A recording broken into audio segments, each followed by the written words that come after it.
Let's go through some question and answer, if you like. So if you have any questions, go ahead. Right there. Oh, sorry.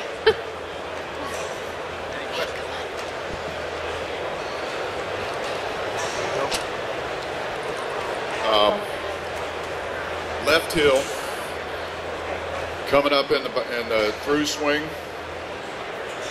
like that, instead of finishing like Annika. Do you have any feedback on the left heel, up or down, or transferring the weight onto it?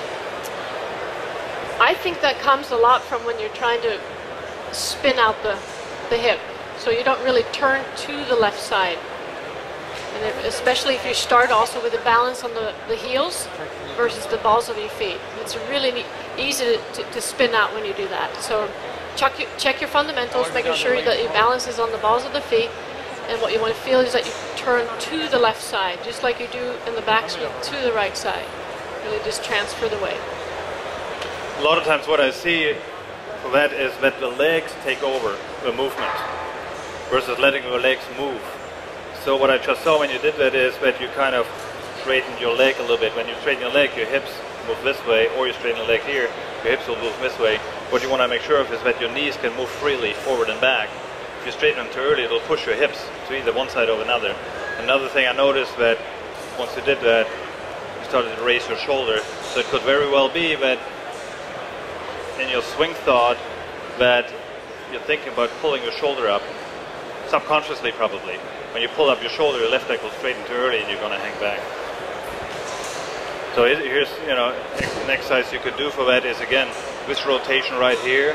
When you rotate through, make sure you don't pull up with your left shoulder. And it might be only just 1/4 of an inch, but it makes a big difference because it follows the whole chain of muscles all the way down through your lats, which your lats is the longest muscle we have in our body, all the way down here, and it's going to pull your hip up as well. So a lot of times, again, we can do some exercise in the gym, do it in front of the mirror, watch it, and you can learn a lot about that. And what golf drill you can do is just stand on the balls of your feet, hit wide shots, and really finish on the left side. See how our legs stay soft throughout the whole drill? So there is no straightening of the legs. Yes, when we finish, we end up on top of our left leg, but it's not necessarily, of course, I straighten my leg, because if you straighten it too early, you get stuck and your hips can't move anymore. So here again, when you do the straight rotation, so you take the medicine ball right here in front of the mirror, when you rotate through, here again, this is your swing in an upright position, shoulders and through. So you see my legs are free to move. I'm not straightening them too early, or straightening them too early here, my hips are stuck on this side. So just look in the mirror and see that your knees stay pointed towards the mirror, and just let them move a little bit to where we want to go. In your exercise on the cable machine, why would you not do that in a golf posture, or why is it important to be vertical? Why would a cable cross machine in a golf posture, why wouldn't we do that? I think it's a lot easier to understand and see what's going on in upright posture. Yes, of course, we have our spine angle during the swing. And sometimes I actually think, should we go too close to what's going on in a swing? Of course, we can never 100% emulate it anyways. And since the golf swing is such an intricate movement, sometimes I shy away a little bit from going right into the same posture, because you can't get it 100% anyways. So here, with a straight rotation, or if I do the medicine ball in a straight rotation, it's a lot easier to see in the mirror. It's the same movement pattern, except that your spine angle is not there. And I think it's just a lot easier for us to learn that way.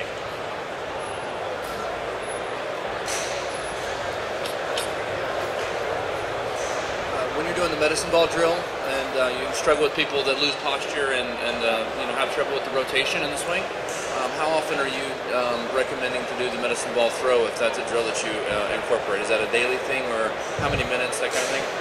I think you can do it every day, yes. Those are swing fault exercises, so there's not a big load on your system, basically. If you do a hard leg workout or so, it's a different story. You only want to do it once a week. But exercises like that, where there's not a big load on your body, I think you can do it every day. You can do probably 3-4 sets of 8 to 10 repetitions for that. You're staying light, you're not going too heavy.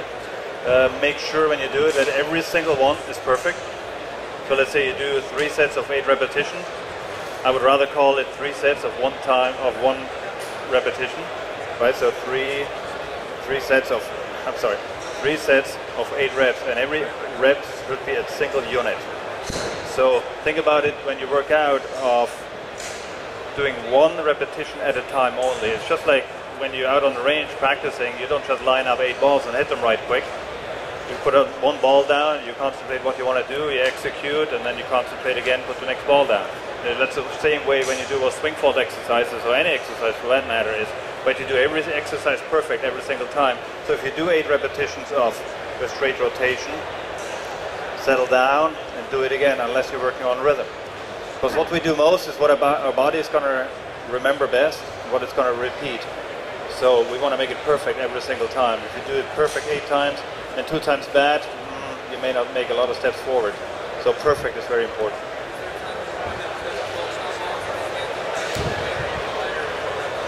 No, there is a time for that. There will be 2 times for that actually. Maybe when you're learning, of course, you get more feedback. Right? If I take a light ball, if I take a volleyball that's really light, might be what, I don't know, 250 grams or so. It's really light. I don't have much of feedback, especially when I accelerate some. So there it would be better when you begin to have a little bit heavier ball, maybe 6 pounds or even 8 pounds. Then I would go back to a lighter ball and make sure the movement is still perfect and I can still release the ball and I'm not controlling it. After that, it might be time to go heavy again to learn how to produce more power. Because you have to accelerate the ball again, but still be in perfect position. More of how you share information. Charlotta, you're out on the range, you're working with somebody, they're not getting it. And you know that they spend a few minutes with him. Do you ever send them in and say, hey, go, you maybe text him, call him, can I send somebody in, give them that drill on some weights or on the cables, and then they come back and do you ever do that on like a spontaneous? Yeah, or I'll go in there myself and show take the them. Student in there. And exactly, yeah. Because it's right there by the range. And, but it's also what we do is group sessions. And sometimes students watch others do it. They see more because they know we know what to do. But when they see other students do it, what they're trying to do, it helps them as well. Explain that group. Groupsing? Yeah, I mean, you gotta... We have golf schools of max to 4 people in 1 group, yeah. So there's 4 at a time in each group. But you assess their golf first, and then you develop an exercise program or drill program in the gym? Actually, we start in the gym.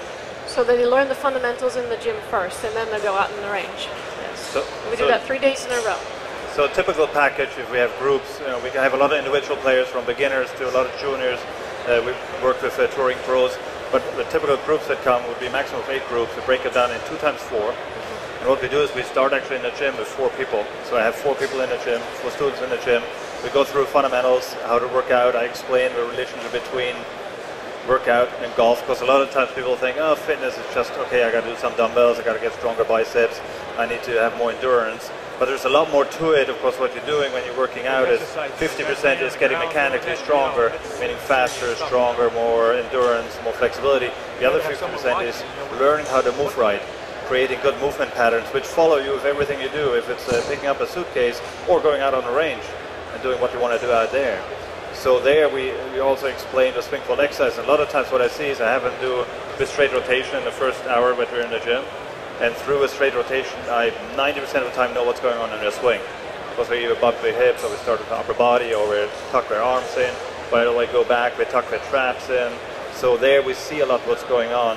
So it's a very integral part, even with our group sessions, that people are there for 3 days, that we do fitness every day, an hour and a half. So your 3-day school starts out in the gym. You don't video or assess anything mechanically before you go in the gym? No. You just... And then while they're in the changing room, changing to golf clothes, that's when we talk. We communicate what's going on. As a teacher, my mind is saying video, assess, develop a program, see their mechanics in the game, putting, chipping, pitching, full swing, then go in, just teach those same fundamentals, but now I have a starting place where the swing was, and then when they leave, this is where your swing is, using that program. That's the way I'm thinking, but I'm here to learn. Oh, no. We believe that the body is the one that's making the swing. So if you can look at how the body moves, you can create a swing afterwards. I mean, what we see too is that I can make her life a lot easier. Not that I always do it, but I try. So sometimes we get students, and let's say the average player, let's say mid-50s, he's a 10 handicapper, whatever it is, and their coach at home told them, you know, you have a really hard time rotating your shoulders, I think you're way too tight, or whatever is going on. So I put them in front of the mirror and I let them do, for example, a straight rotation, or another one which is really fun is a cable push. So I have a push right here from here to here, and all of a sudden they look in the mirror and they turn. Oh wow, I can turn from 90 to 90. I never knew I could do that. Because number one, he never saw his swing. Number two, he never felt it out there. And number three, the coach always told him, hey, you can't turn your shoulders. Yes, he can turn his shoulders. And I can tell you 95% of the times, it's not a physical limitation, it's just that you're not giving the signal to your body to turn, or you're giving the signal and it doesn't listen, one of the two. So here people are saying, oh, it is my body, oh, I can do it. Now they realize it, now they go out, and it's a lot easier for Charlotta to show them and tell them, and they will do it. All right. Well, thank you everybody for coming.